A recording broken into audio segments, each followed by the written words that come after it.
Hej, jeg har lavet den her lille video til dig, for lige at snakke lidt om, hvordan parodontitis udvikles, og hvordan det behandles, og hvordan vi evaluerer behandlingen efter en behandling. Så lad os se en gang her. Det sunde tandkød og den sunde knogle, det er selvfølgelig vores udgangspunkt. Det er der, vi alle sammen starter. Hvis vi ser på det første billede her, så kan vi se, at der ligger sådan noget fint lysrødt tandkød her omkring, og knoglen den er intakt omkring roden på den her tand. Vi har alle sammen prøvet at få tandkødsbetændelse, som det næste trin hedder. Der ligger der sådan nogle bakteriebelægninger heroppe ved tandkødet, og tandkødet bliver nemt lidt irriteret, bliver sådan kan finde på at bløde, hvis vi bruger tandtråd, og i hvert fald når tandlægen eller tandplejeren undersøger tandkød, så kan vi godt se, at der er noget blødning og noget irritation. Det kommer fra bakterierne af, men det gode ved det her stadie er, at knoglen den er stadigvæk intakt, og det tager ingen tid at komme af med tandkødsbetændelse igen. Det er vi alle sammen prøvet, vi er alle sammen kommet af med det, de fleste af os, og det sker fuldstændig uden nogle forandringer bagefter. Det næste trin for nogle mennesker, det er det, der hedder parodontitis. Og parodontitis, eller parodontose, som det hedder i folkemunde, er en sygdom i tandkødet, som er bakterieinduceret, men hvor der sker destruktion af knoglen omkring rødderne. Så tanden kan være fin og frisk, men knoglen forsvinder simpelthen, fordi immunforsvaret bekæmper bakterier, og immunforsvaret vinder desværre ikke den her kamp, så lige så stille, så forsvinder knoglen omkring tænderne. Hvis man ignorerer det her, så kan man komme derhen, men det er ikke alle dem, der er der kommer den vej. Så parodontitis kan behandles, før det kommer til det her stadie. Den her tand, den vil være løs, og vil være parat til at blive fjernet. Så lad os se på, hvad vi kan gøre, inden vi når derhen til. Så et billede af det sunde tandkød her, fint lyserød stramt, ligger jo stramt ind til tænderne og med sådan lommer på 2-3 mm, hvor det ikke bløder, pænt og rent, alle er glade. Det næste her, tandkødsbetændelsen, der ligger der de her bakteriebelægninger, som ligesom starter det her immunforsvar og får tandkød til at bløde, men knoglen er stadigvæk intakt. Det har vi alle sammen prøvet, og vi ved, hvordan vi meget nemt kommer af med det. Det er meget heldigt. Det næste trin desværre er her, hvor tandkødsbetændelsen er gået hen og blevet en parodontitis.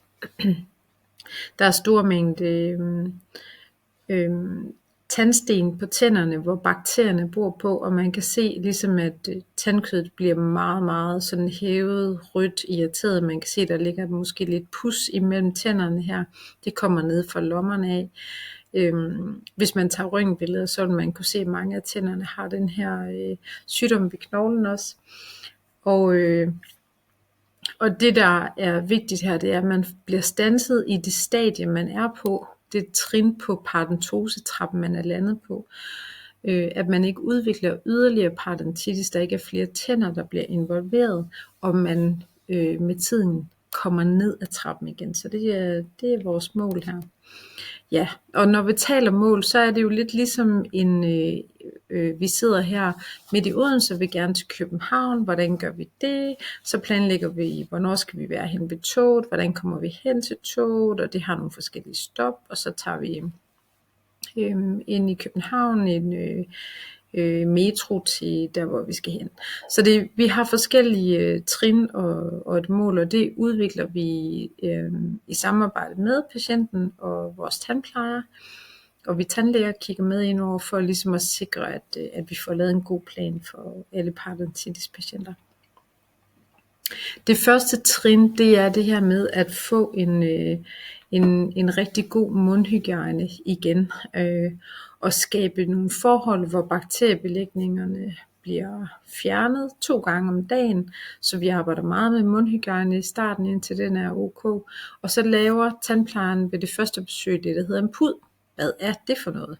Det står for en parodontal undersøgelse og diagnostik, og det lyder meget mærkeligt, men det er i virkeligheden en meget detaljeret gennemgang af, hvordan tandkødet har det, hvor hver tand bliver simpelthen målt 6 steder omkring tanden. Hvor dyb er lommen her? Bløder det? Er der pus? Nogle forskellige andre ting, man registrerer også. Og så gemmer vi den her registrering og kalder den dag 0. Og den sammenligner vi med fremadrettet, når vi skal se, er parodontitis gået i stå? Er det blevet lidt værre? Eller er det blevet lidt bedre? Det håber vi simpelthen på. Så er der nogen, der spørger, hvad skal vi bruge de der røntgenbilleder til? Men røntgenbillederne er med til at fortælle os, hvilken grad af parodontitis man er ramt af. Knoglen her kan I se, at den har sådan lidt forskellige niveau her imellem nogle tænder. Den skal helst ligge sådan helt vandret hen over alle tænderne, men nogle steder der er den svundet en lille smule, andre steder er den svundet virkelig meget.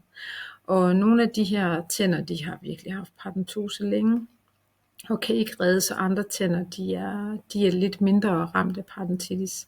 Så det er det, vi også bruger røntgenbillederne til i vores planlægningsstrategi.